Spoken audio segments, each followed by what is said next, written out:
Hello বন্ধুরা, আমি দেখো হেয়ার স্টাইল কাটিং করেছি বাপের বাড়ি থেকে। দেখো আমি এটা লেয়ার কাটিং করছি। তো কেমন লাগছে আমার নিউ হেয়ার লুকে তো অবশ্যই কমেন্টে জানাবে।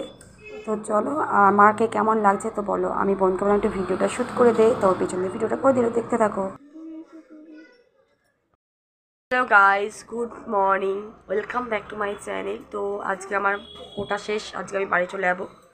তো চলো আজকে বাড়ি চলে আমার ছেলে পাশ দিয়ে বলছে খেলা করতে, আর বলছে যে আজকে বাড়ি যাব না। তো ওর বাবা আমাদেরকে নিতে চলে এসছে আর আমরা ইসলাম মায়ের সাথে। তো ঘোরা শেষ, এবার বাড়ি চলে যাওয়ার পালা। মনটা খারাপ লাগছে, তো আজকে বাড়ি যাব না আমরা। তো ছেলের সামনে ছেলেকে সামনে আর চুলটা দেখো কেটেছি, তো কেমন লাগছে। ঠিক আছে, বাড়িতে যেতে হবে না, ঠিক আছে, তুমি খেলা করো।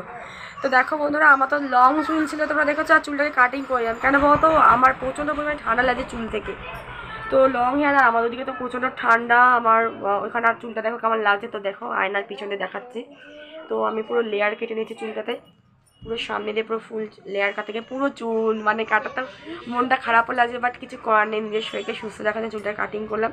আর সামনে পুজো, আর কেমন লাগছে আমার হেয়ার লুকটা তো অবশ্যই জানিও কমেন্টে, ঠিক আছে। এসেই করে না বাড়ির সামনে পার্লার, আর আমার যা মানে শ্বশুরবাড়ি থেকে পার্লার যা মানে ছেলে খুব দুষ্টুমি করে। তো ভাবলাম যে এখান থেকে কেটে একবার নি। তো বোন আর আমি গিয়ে পার্লারে গেছিলাম কালকে। তো চলো দেখতে থাকো, ব্লগটা সাথে থাকো, ঠিক আছে। তো আজকে বাড়ি চলে যাবো, মনটা খারাপ। তো চলো আজকে হেয়ার স্টাইলটা আমার কেমন লাগে তো তোমরা বলো। আমার বেশ একটু হেয়ারগুলো না কাটিং করলে বেশ মুখটা অন্যরকম লাগে।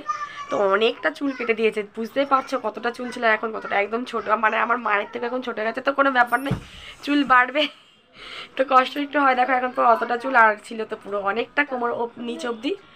তো চলো একটু ইচ্ছা হচ্ছিল লেয়ার কাটিং করা চুলটাকে, তো লেয়ার কাটলাম, তো অনেকটাই শর্ট হয়ে গেছে। তো আমার চুলের লেন্থটা একদম বাজে হয়ে গেছিলো লাস্টের দিকে, জানো তো। আর তো শরীরটাও খারাপ হয় লং চুল থাকলে, শ্যাম্পু করতে হয় শীতের মধ্যে। আর তোমরা তো জানোই সপ্তাহে দুবার আমি শ্যাম্পু নিতেই হয়, নাহলে আমার চুল খারাপ হয়। তো এবার আমি হেনাটা করবো বাড়ি থেকে, ভাবলাম যে বাবার বাড়িতে এসে হেনা করবো। তো এখানে চলে কোনো আয়রন নেই, বাট হলো না বন্ধুরা। তো দুটো বাচ্চা একসাথে, বুঝতেই পারছো কতটা চাপ।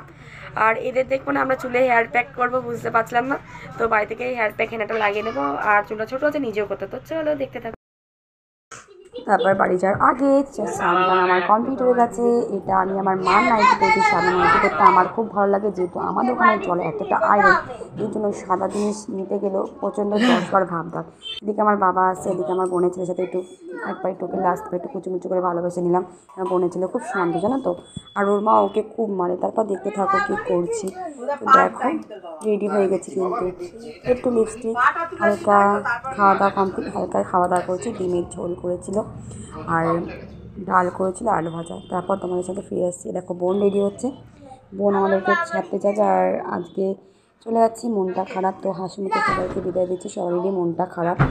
তারপরে বাড়িতে এসে তোমাদের কাছে ভয়েস রেকর্ড দিচ্ছি। তারপর দেখো অটোতে যেতে গেছি, বাড়ির সামনে থেকে সব ব্যবস্থা সুবিধা। আমাদের বাবার বাড়িটা মেন প্রপার টাউনের দিকে সব কিছু সুবিধা পাওয়া যায়। বোন আর বোনের ছেলে আমাদেরকে ছাড়তে এসছে।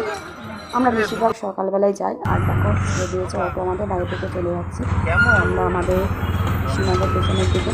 তো তার আগে একটু ভিডিও শ্যুট করলাম।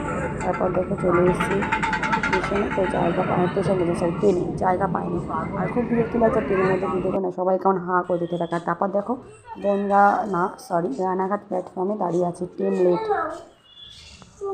তো তারপর দেখো বনগাঁ স্টেশনে দাঁড়িয়েছি, ট্রেন শুনছে যে লেট, আধা ঘন্টা লেট, বুঝতে পারছো, আধা ঘন্টা লেট করে তারপর দেখো ট্রেন থেকে নেমে একদম বাড়ির গন্তব্যস্থলে ভালো গেছে। ব্যাগ ট্যাগ নিয়ে আমি আর ছেলেদিকে যাচ্ছে দিকে ব্যাগ পত্র নিয়ে পেটে পুরো 3টে সিটই পুরো নিয়ে গেছে, ওখানে যাওয়া যায় না।